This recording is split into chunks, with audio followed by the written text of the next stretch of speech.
Perhaps you've watched the show before, or you've maybe seen a couple of my shorts, and you've probably wondered, who is this guy? Tonight, we're going to dive into who am I, why am I a Christian, and why did I start this show? Let's dive in.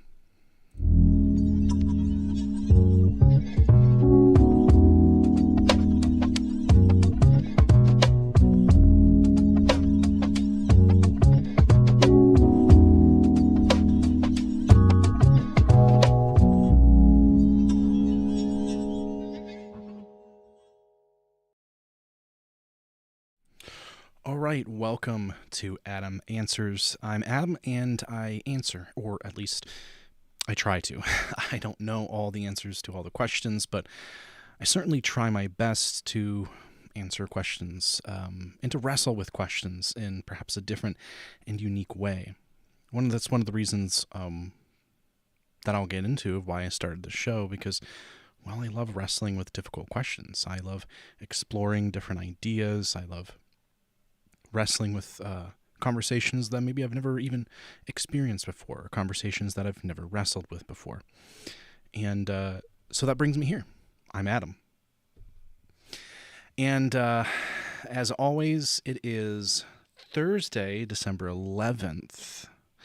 Usually I do the live stream on Wednesdays, but yesterday we had just a snowstorm, just dump a whole bunch of snow on us. And because I can work remotely, I decided, okay, I'm going to work from home.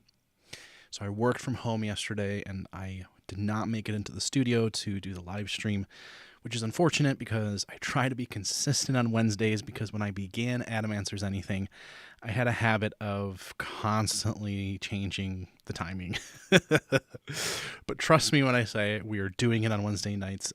It's been relatively consistent, and so yesterday was kind of just a fluke. I blame the weather.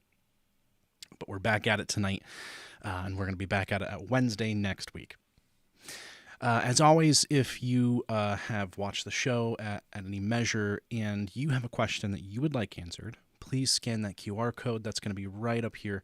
Scan the QR code with your phone, or click the link that's going to be down in the description, and that's going to take you to a form that you can fill out. You can ask a question, and you also have an opportunity to maybe suggest if you would like to be on the show. I would love to have you on the show as a guest. I would love to wrestle through different questions together with you as we wrestle through so many different topics. So go ahead and scan that QR code. I would love to hear from you. As always, I would love to hear your perspective. Perhaps there's a question that I've answered that's been weighing heavy on your mind, or there's a question that you have a very different perspective on. I would love to hear what that is. Leave that down in the comments, or leave it in the chat if you're watching live. And as always, leave a like if you like the video, if you like the conversation. And don't forget to hit the subscribe button. It really does help, and I appreciate each and every one of you so much. So tonight we're going to do something kind of a little casual, I should say. And that was kind of intentional. This has been just a very, very, very busy week, and so I decided to do something a little casual. There was an episode a while back called Reasons to Believe in God, I think it was. And I talked a lot about my story in that episode. But one of the things I wanted to do was twofold. One, I wanted to kind of share my story about how I became a Christian and what led me up to YouTube, to the point of YouTube. And two, why I decided I wanted to start a YouTube channel, and why I decided eventually, after trial and error, that I wanted to do Adam Answers Anything. So I kind of just wanted to share that. And the biggest reason why is because I just want to share a bit about myself. I want to share about who I am. And maybe you've seen my shorts, or maybe you've seen some of my live stream, and you thought, I don't even know who this guy, who is this guy? He just kind of came out of nowhere, started making content. I mean, I guess that's technically everyone on YouTube.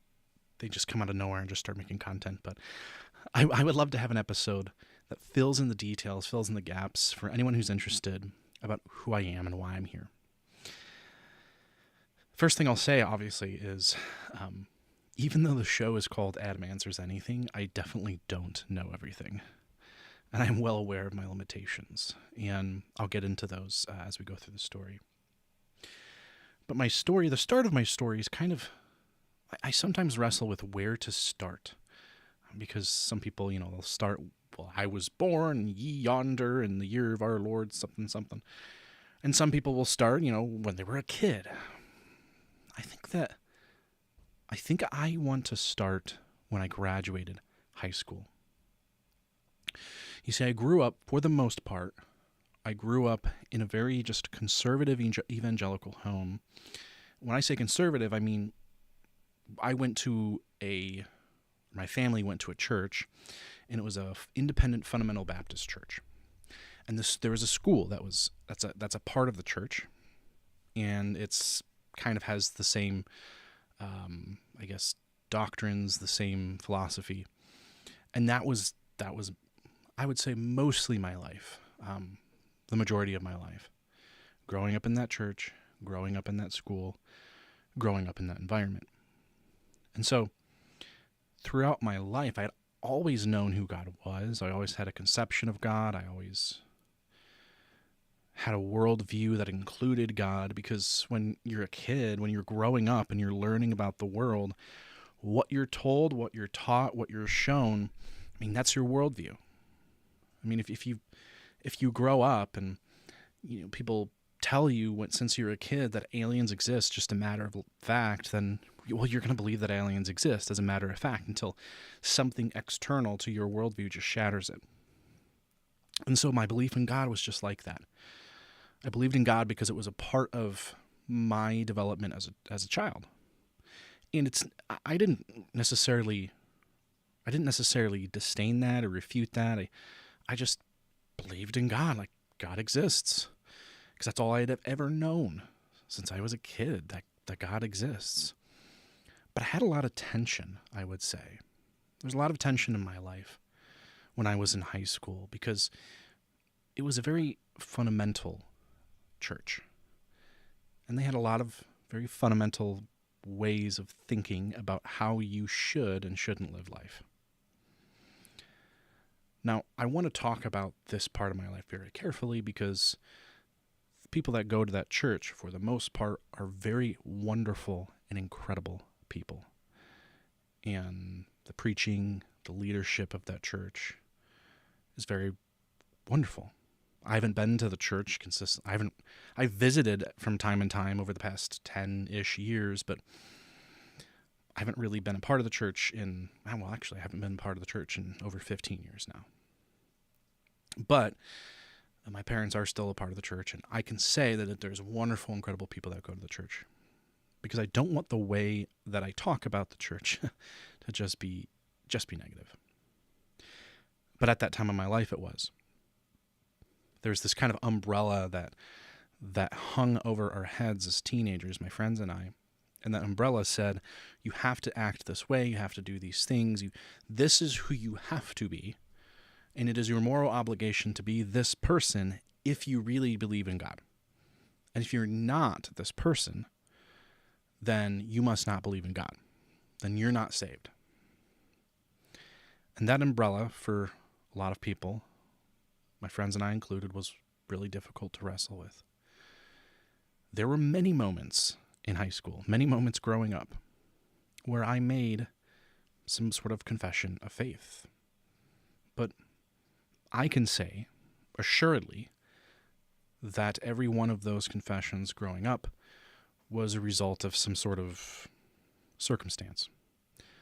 First time I remember hearing a fire and brimstone evangelistic meeting message about how terrible hell is, and being terrified, and nearly leaving my boots on the ground as I ran up to the stage to give my life to Jesus.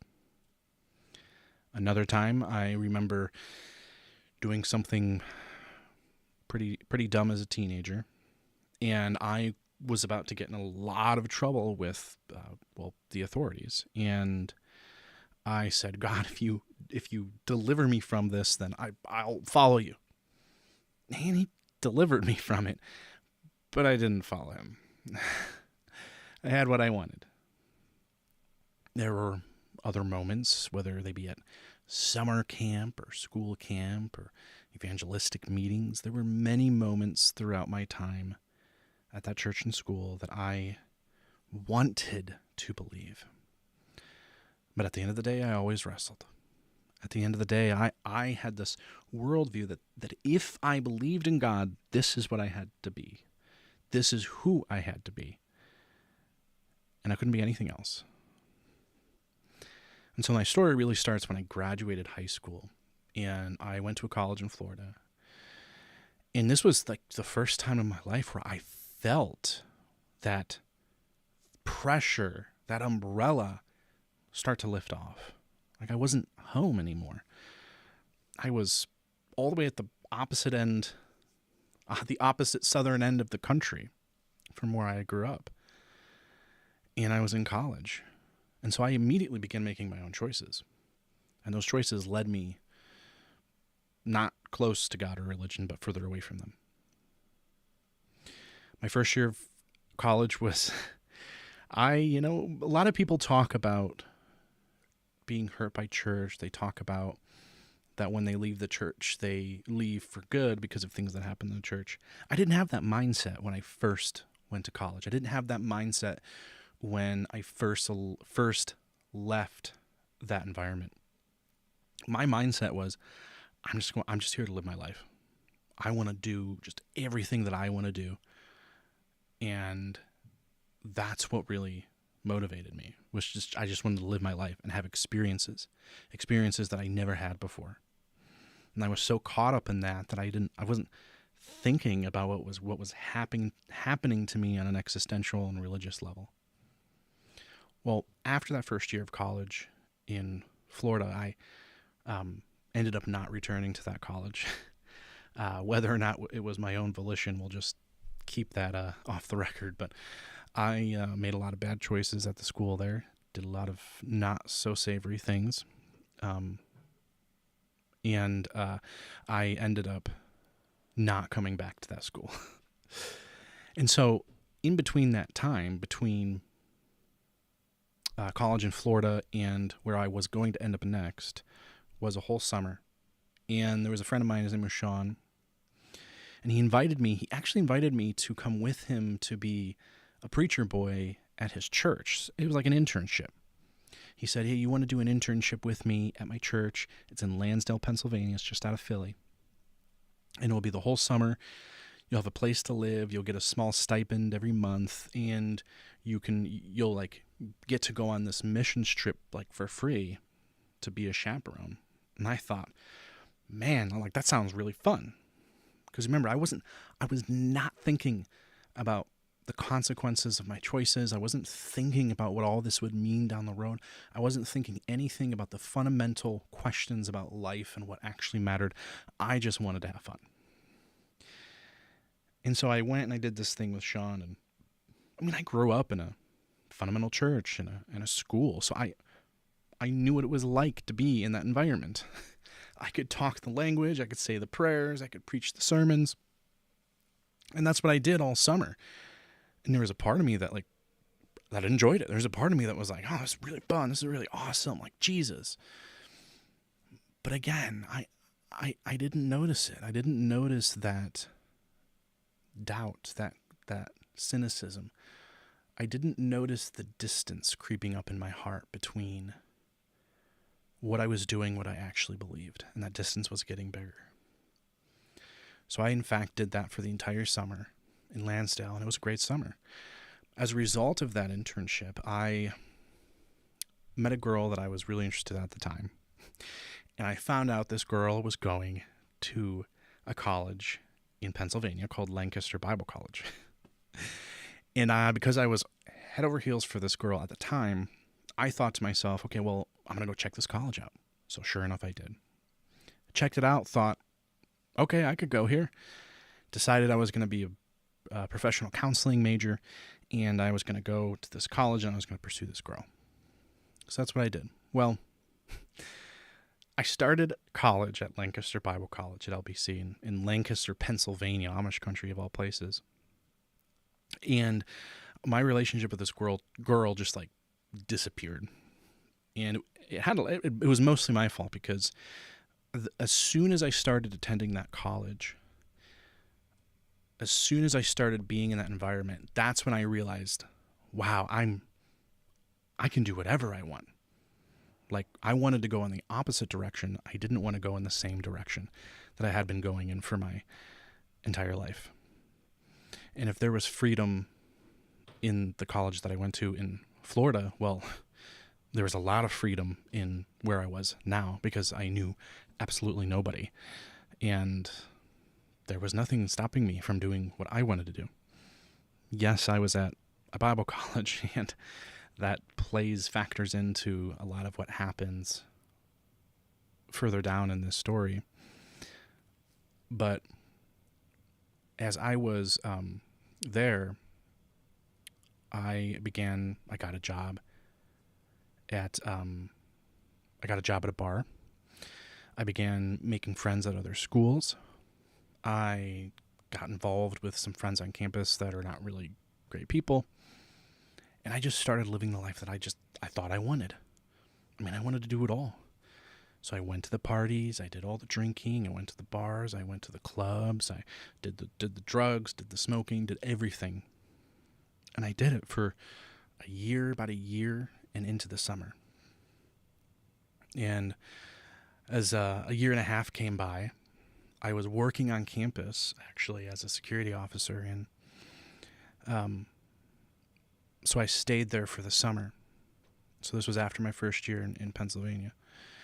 And I remember very vividly the first time that my situation, the first time that sort of the nature of my life really dawned on me. I woke up, I was at a different Susquehanna Valley University, I think it was called.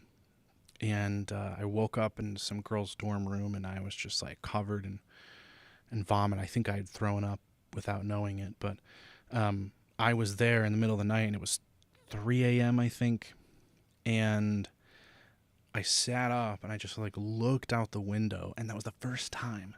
I remember this like it was yesterday that the thought occurred to me, why am I doing this? Like, I wasn't happy.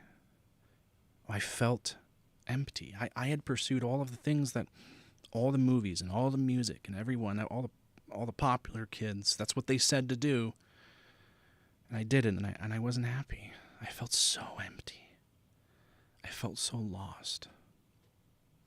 And I remember thinking to myself, I got to figure out what I'm doing with my life, because if I don't, I will wake up tomorrow 10 years later and regret it. And so the first thing I did was I wanted to study philosophy. See, I had been taking kind of the intro to philosophy class as a gen ed at the time. And it really, really intrigued me, and it really struck me. Because we never studied those things when I was in high school. We never really had a philosophy class. And so I began reading philosophers. And one of the things that I did at this time in my life is like I quit. I quit going to the parties. I quit working at the bar. I quit all those things. Because I needed to find an answer to this question. Because the answer to this question mattered more than any experience that I could possibly have at that time. That told me that it was going to make my life better, even though it didn't. And so I began reading, and I came across a philosopher, Blaise Pascal. You've probably heard of him if you've studied a little bit of philosophy. And I remember this was funny because I would drive back from Michigan to Pennsylvania. It was about an 8 or 9 hour drive. And I specifically remember at this time in my life, I drove back to Pennsylvania from visiting Michigan once, and I was thinking through some consequences of faith in my mind, and I thought to myself, well, if I believe in God, I mean, and it turns out that like he's real and the Bible's true and all that stuff, well, then that's a good thing, right? I mean, I've gained eternity if I truly believe. But if I don't really believe, and it turns out that it's true, well, then I've lost everything. I mean, I'll be separated from him forever. I didn't know it, but that's called Pascal's wager. I didn't know it at the time. I had no idea who Pascal was. So I got back to college, started reading about Pascal, and I thought, whoa, this guy knows who I am. So I started reading him more, and he has a book called The Pensée, which is just the French word for thoughts. And when Pascal lived in Paris in the 17th century, he lived in this apartment, and he would have these large parchment sheets of paper nailed to his wall. And every time he had just a thought, or he had just like a line of interesting thinking about something, about a topic, whatever it might be, he would write it down on these large sheets of paper. Well, after he died, his family came to his apartment. They took all of the sheets, they took all the parchment sheets of paper, and they published it into a book called The Pensée. And that's what the book is. It's just a collection of all his thoughts on certain things. Well, he has this section, and if you watch the video I made a while ago, actually, almost 2 years ago, if you watch the video on my YouTube channel that I made about nature, these quotes are actually in that episode. But there's this section where he is looking at nature, and he's looking at the things that are like really small, like smaller than an ant or smaller than like a cell. You know, he's living in the 17th century, so they could only go so small. But he was thinking about those things, and he thought, man, we don't really understand them. I mean, they're so complex, they're so intricate, and we don't really understand them. We can keep going smaller and smaller and smaller, and yet we'll never truly understand the smallness of things. That's true today as well. We can keep going small and smaller and smaller, and yet we don't really ever truly understand the smallest of things. Then he looks at the heavens and he thinks to himself, well, we don't really understand the biggest of things either, do we? We don't understand how, the universe works at a fundamental level. And today he's right. I mean, we know a lot more about the heavenly bodies than perhaps he did then, but there's still so much that we don't. And we really don't know how it works. We trust on our ability to recognize patterns in order to make observations and to make conclusions about things. And then he says this, we don't understand the two extremes, the small and the big. Why are we so sure that we understand ourselves? In other words, why am I so confident that I know that I exist? Why am I so confident that I know that I'm aware, that I'm a rational, reasoning human being?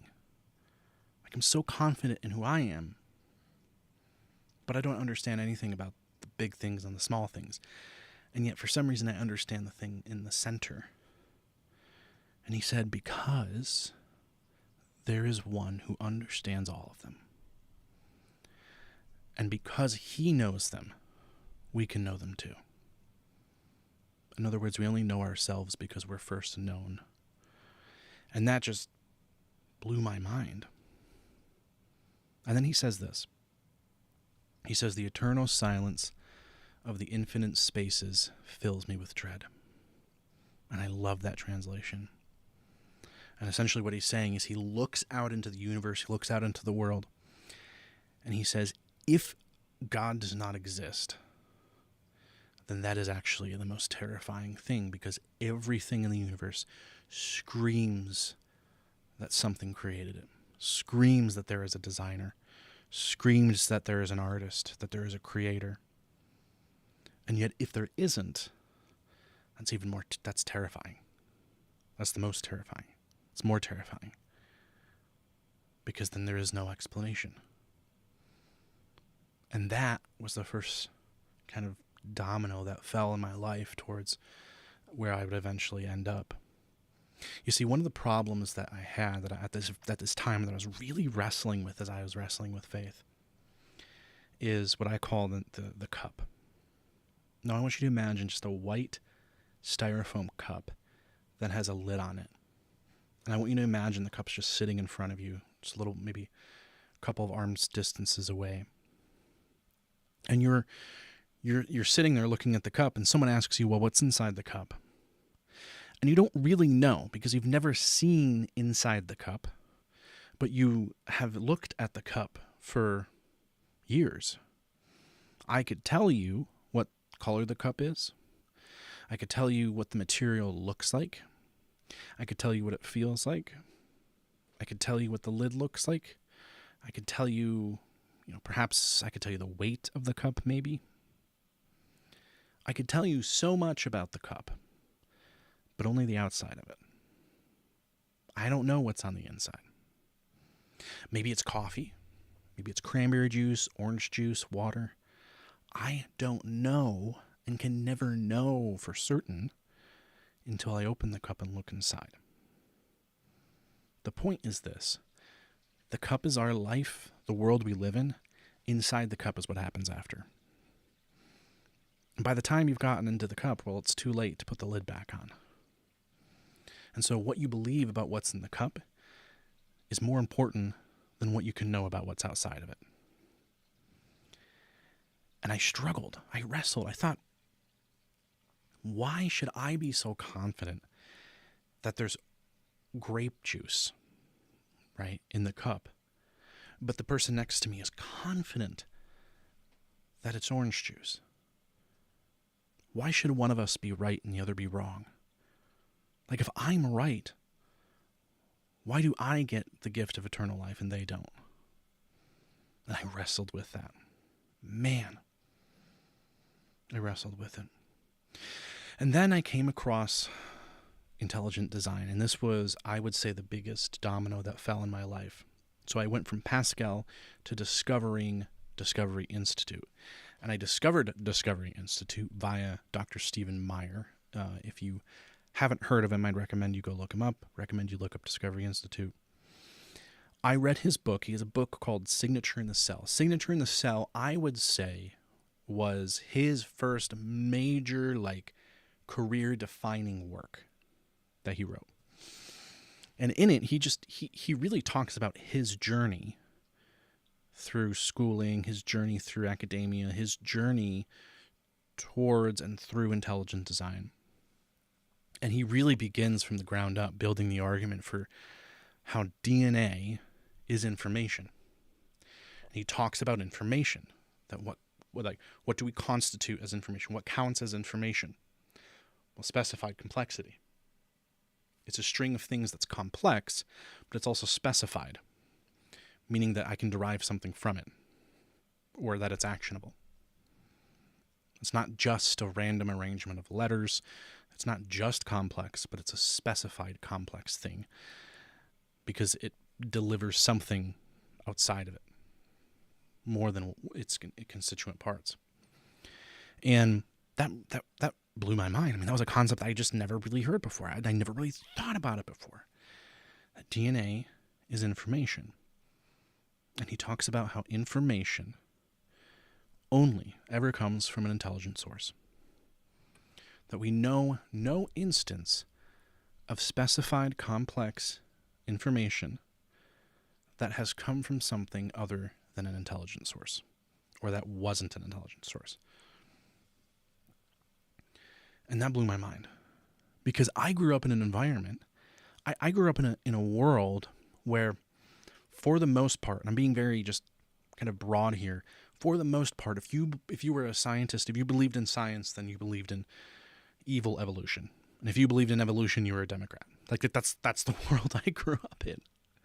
And I'm not trying to make jabs here, but I'm just kind of characterizing what that felt like and what those beliefs were like for me. And that's what it felt like. That evolution's completely 100% evil. And if you believe in science, then you believe in evolution. And that means you're a Democrat. And so to hear this from someone like Dr. Stephen Meyer talk about this, it revolutionized my worldview. It shattered everything that I thought I knew and everything that I thought I understood. And suddenly, I was open to understanding anything. And so I started reading more, and I started reading more, and he started talking about irreducible complexity. He started talking about how information is needed to create certain parts of a cell.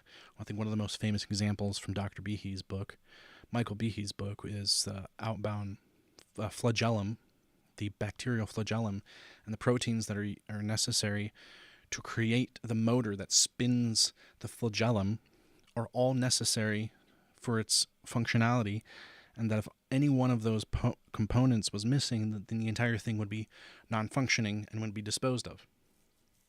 Irreducible complexity blew my mind.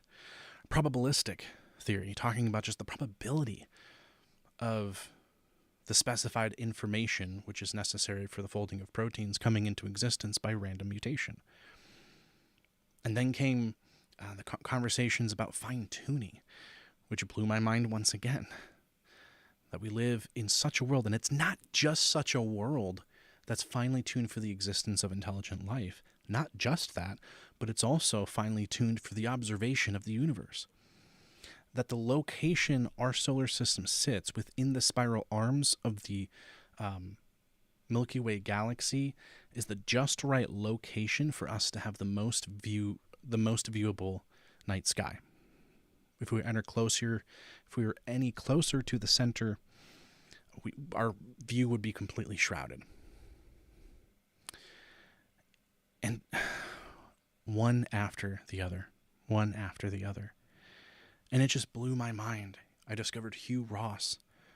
I discovered again Michael Behe. I discovered all of these different scientists and thinkers who showed me that when we look at the world and the complexity in it and the beauty in it, science is such a more infinitely complex thing than just they're bad, we're good.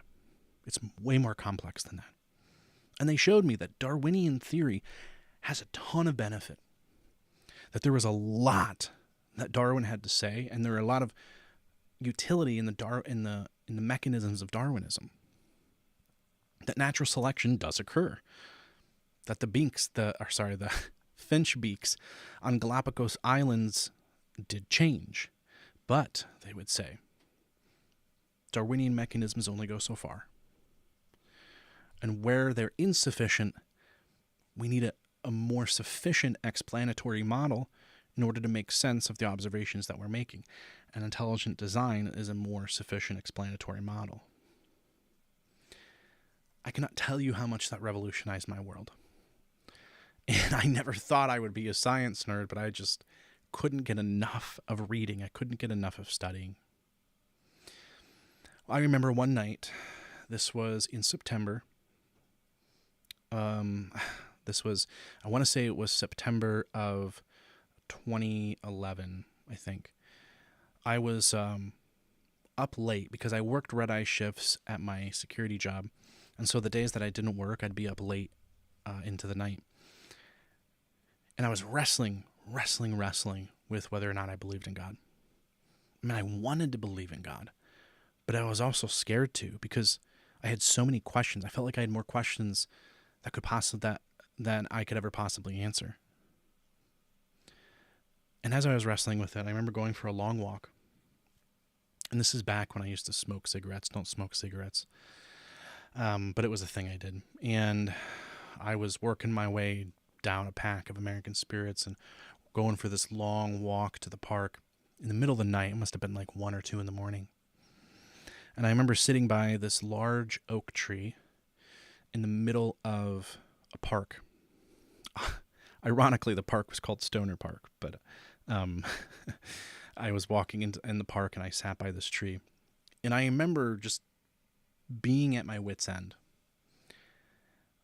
being confronted with all this evidence that seems to be the case that God is a more sufficient explanation for the existence of intelligent life. And even beyond that, I had been exposed to Anselm. I had been exposed to Aquinas. I had been exposed to Alvin Plantinga.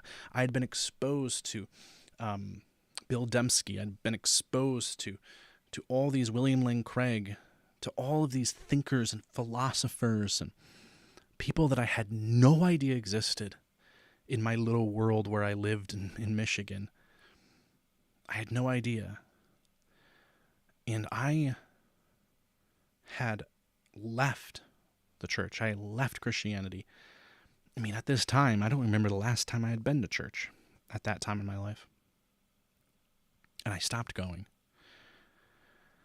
And I didn't realize it, but I had completely walked away from the idea of God altogether, pursuing something that I thought would give me joy and I thought would give me peace, but really didn't. As I sat by that tree, I said, okay, I really don't know. Like I'm afraid of believing, because I understood that the decision I was about to make would be one of the most consequential decisions of my entire life. In fact, the most consequential decision. I knew that, and so everything in me was terrified.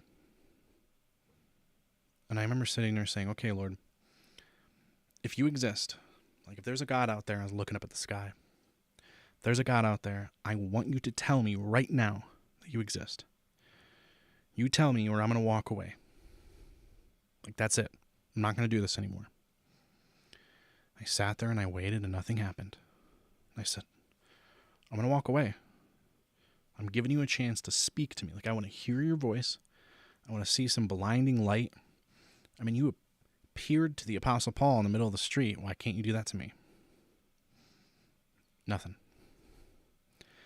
I must have sat there for 10 or 15 minutes and nothing happened. And just as I was going to get up, I said, okay, God, I'm going to walk away. It's almost like this. It wasn't an audible voice, but it was almost like something just spoke to me, but not audibly. It was like I could feel something saying something to me in the back of my head. And it just said, why are you still here? If you are going to leave, then leave. But you're still here. And I heard that voice and I thought to myself, you're right. I'm still here because I know what the truth is. I'm still here because I think I believe. And I thought that I was ready to get up and walk away for good. But I wasn't. Because I believed. And that was the moment in my life where for the first time I believed unequivocally that God exists. And I got to do something about that. God exists. So therefore I am, whether or not I wanted to, held responsible for what he says. And so from that moment forward, I devoted my life to trying to figure out, okay, God exists, but like, why should I be a Christian? And that was an even more difficult question. Because there are other religions that believe in God. There are other explanations, like divine explanations for the creation of the universe, but why Christianity? And honestly, some of the arguments that really convinced me for Christianity were arguments like for the resurrection, for the historical accuracy of Scripture. Arguments that seemed to make sense more than other arguments from other religious texts that I had read, like the Book of Mormon and the Quran. And the more that I read, the more that it made sense to me. The more that I thought, okay, if I've devoted myself, I know that God exists, so who is he? The only answer that made sense to me was that he's Jesus, God revealed to us in the flesh. And that the arguments for him, like C.S. Lewis says, he's either a liar, a lunatic, or a Lord. At the end of the day, I couldn't help but believe he's Lord. Now, I won't get into all the arguments. I won't get into all of those right now. But if you would like to hear some of the arguments for the resurrection, or arguments for the divinity of Jesus, or arguments for the historicity of Scripture, I would love to get into those. And I'd love for you to scan that QR code and let me know if you'd like to get into those questions. But that's where I was. And I found myself just falling headfirst on my knees in prayer to Jesus. I had a really good friend in my life at this time. His name was Takaya. And him and I, we kind of came to this road at the same time together. And we walked through it together in college for the rest of college. And we had a lot of road to travel in our lives because we wanted to be Christian men that were worthy of being called Christian men, and we wanted to be the kind of men that were worthy of a godly wife someday. That was just like our passion and our desire. But where we looked at where we were, there was a long road to travel. And boy, was it long. But we traveled it together. And it had a lot of ups and downs. But we traveled it together. And I ended up having a short stint where I moved to Seattle, and I actually worked at Discovery Institute, the institute that I talked about earlier. And I worked there for a year, and Seattle ended up not being a really great place for me. I think big cities in general ended up not being a great place for me. And I actually went through a very difficult and dark season of my mental health during that time. But it was a year. It was a year of testing. It was a year of trial. And the Lord brought me out of it, and he brought me back here to Michigan, where I am. And that leads me to where I am today. So I've been back for 5 years now. Well, over 5 years, but I've been back for 5 years, and in that time, God's shaped me into the kind of man that he needs me to be, even though I always feel like I have more, always feel like I'm insufficient, but yet he has molded me into exactly who he needs me to be, and he's blessed me tremendously with an incredible, godly, wonderful wife. None of which I've deserved, and yet everything which he's given to me by his grace and mercy. So that's why I'm a Christian. That's how I became a Christian. That's my story. But why am I here? Why am I starting a YouTube channel? Or why did I start a YouTube channel about 2 years ago? Why do I keep making content even though it's 2025 and every other person on the planet is making content? Everyone's, becoming a intellectual, or everyone's becoming a content creator or an influencer or a producer. Everyone's doing those things of some sort. And I've just decided to throw my hat in the incredibly oversaturated ring. Why did I decide to do that? Well, there's several answers to that question. The first really quick one is I'm out of my mind. So that's just the really quick one. But then the second one is, if you remember that the story that I was telling you, when I discovered philosophy and I discovered all these thinkers and I discovered these scientists, it blew my mind. I mean, it shattered my world. And I went from having no faith to just living the life that I wanted to throwing myself 120% into discovering truth and realizing that, wow, God's revealed himself not just in Scripture, but he's also revealed himself in nature, as Paul says in Romans chapter 1. And that blew my world apart because I never really thought about that before. That experience, the experience of having questions and having your world just shaped and molded and shattered, but also built back up again, the experience that I went through, I am passionate. I've always been passionate. Ever since then, it has been a fundamental passion of mine to walk with other young people as they experience the same thing. You know, maybe there's someone out there who is in college, maybe you're in high school, or maybe you're out of college. Maybe you're in your mid-20s and you're kind of coasting through life, not really knowing where you're going. And maybe you've started asking these questions. Maybe you've had these questions before, and you're thinking about life. I mean, especially with how complex and divisive and crowded life is right now.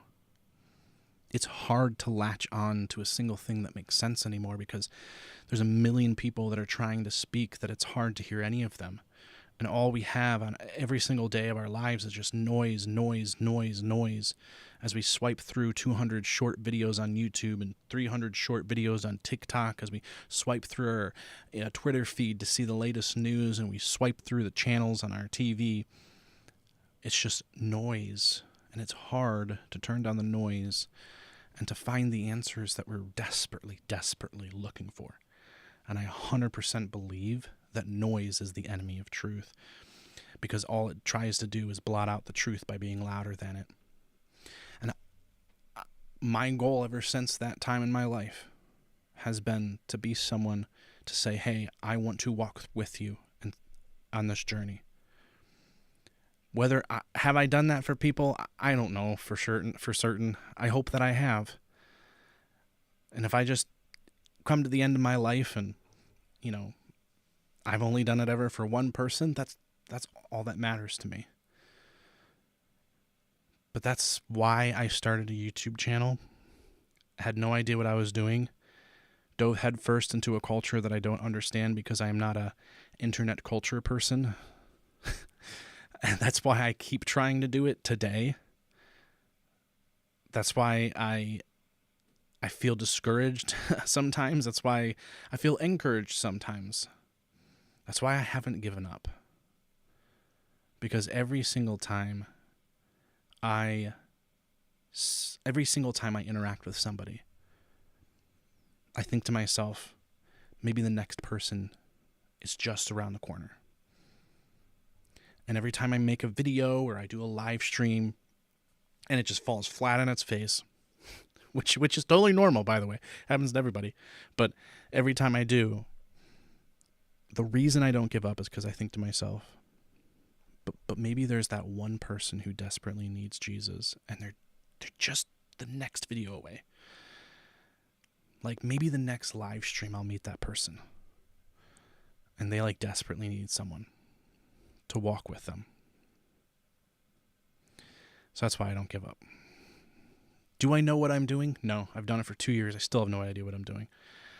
I'd rather just meet you and have a coffee or have lunch, have a conversation, and talk about things that way. But I can't do that for everybody, unfortunately. I can only do that for people here in my life immediately. So, but that tends to be my modus operandi, is meeting people in person. But I feel like maybe I've developed a deeper sense of internet enculturation. Maybe I have, I don't know. But I appreciate every single one of you that watches and that listens. Not because I think I have anything great to say, because I really don't. I'm going to be totally honest with you. I don't feel like I have anything great to say. Most of the time that I do these live streams, it's just so that I give people an opportunity that have questions to ask them, because I want to be there to answer them. I want to be there to help them. I want to be there to help them walk through really complex things about life, and especially when we live in a day and age where there's just so much complexity to life. There's so much noise. It can be really hard to decipher between what's true and what's just an AI hallucination. So that's this episode. That's my story. And I agree with Carly5978 that my wife is fantastic. She's a blessing. But that's tonight's episode. That's my story. That's who I am. That's why I'm here. That's how I got here. And I don't plan on going anywhere anytime soon. Well, that's not true. I'm going to go home right after this to see my family. But I meant more in a general sense. I'm not going anywhere. But looking forward to next week. I have next week's episode already picked out. Unless there is a viewer submitted question, I try to remember to check the forms submitted to see if there's a viewer submitted question, and then I always pivot to that. But I do have a question for next week that I'm really looking forward to answering, and I hope to see you there. So thanks for joining me tonight again. It's been awesome. It's been a blessing, and I hope that perhaps there was someone out there that was encouraged by this story. And I hope that if you're watching this and maybe you've watched some of my episodes in the past, maybe you know me a little bit more. And so I'd love to talk to you. All right. You all have a wonderful night and have a blessed weekend.